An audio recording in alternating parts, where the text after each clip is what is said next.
You have to be comfortable between trades. You cannot have any kind of overwhelming impulsiveness to get in there to make something back or make something more.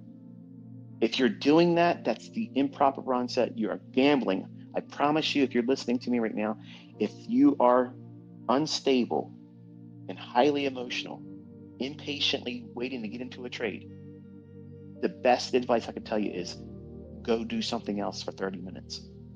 Come back. If you miss the move, who cares? That's not the last trade that's going to form. But if you lose your shit about having missed that move, you are a gambler.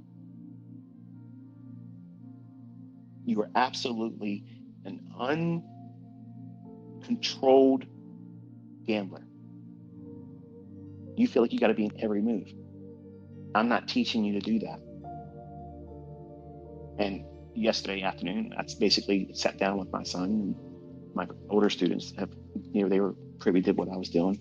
I was showing him buying and selling up and down, up and down, up and down, up and down.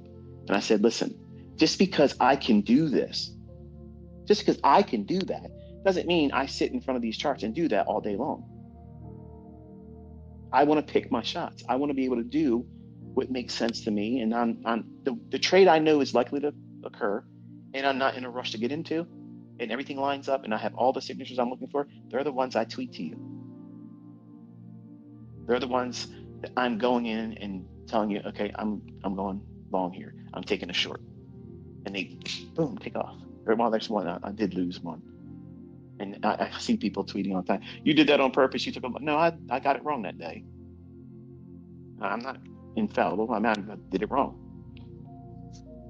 But most times I'm not doing it wrong. I'm calling it before it happens, and there it is.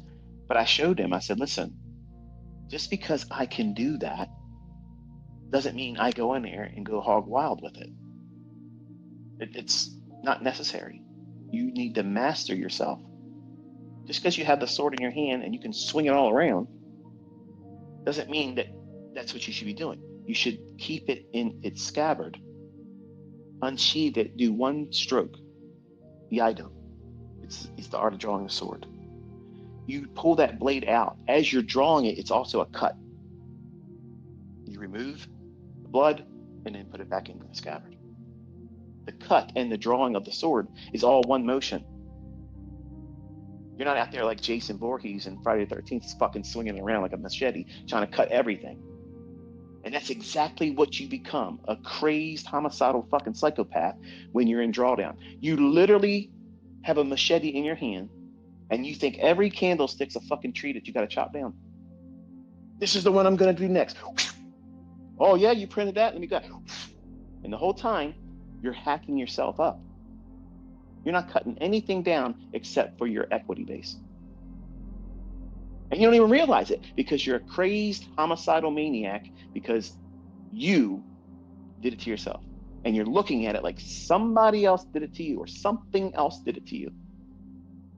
And you did it. You have lost the plot. You've lost control of yourself. And the only thing that fixes that, time.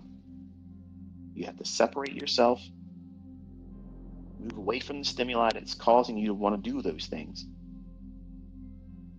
Ground yourself, let the adrenaline and the cortisol burn off. It's going to take about a good 30 minutes. Cortisol lasts a little bit longer than the adrenaline. Adrenaline, several minutes and it's gone.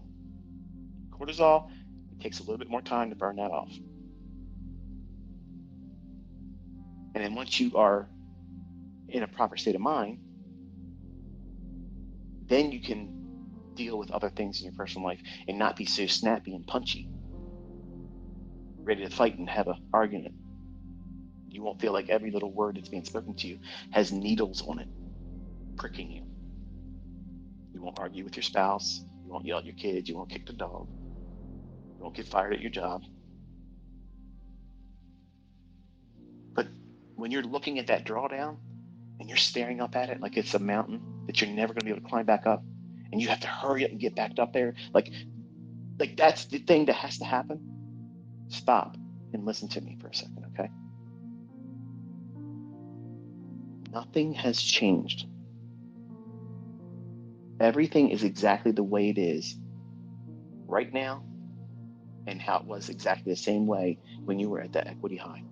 The system, the concepts, the methodology, and the way these markets book have not changed. The only thing that has changed is your perception about yourself, your own ability, and what you're going to do next. So you have a sense of heightened concern. You had a house fire. You want to hurry up and get your house restored. Does it happen like that in real life? No. You lose some things that you can't get back. That sense of I'm doing everything right, this feels great, this is a lot easier than I thought it was while you were making that equity high. Now you have lost. You didn't need to second guess yourself in the beginning, but now you have to second guess yourself. Am I going to do that to myself again? What am I going to do? If this trade turns against me, how am I going to feel? See, now you have that in your mind now. And you're feeling it when you don't know how to trade, which causes a great deal of anxiety, performance anxiety. And it's easy to talk yourself out of ever staying with this when that happens. And a lot of people quit. A lot of people quit, but still push the button because they can't take themselves away from it because they're in a state of mind, they're impulsive, they're reckless, and they just aren't willing to wrestle themselves into discipline. They've already quit. Subconsciously, they know they're never going to be able to do it, but they just want to push the button.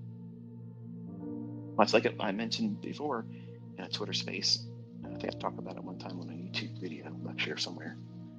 On my first year honeymoon, I told you I took $100. That's all I had to take input into a, what do you call them? The slot machines.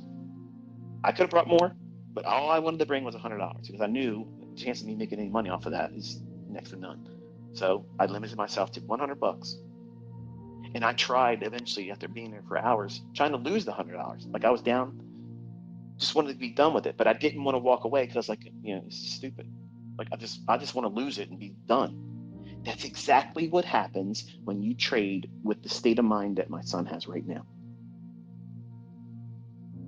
You want to be able to say that you got pushed out of it by some external force.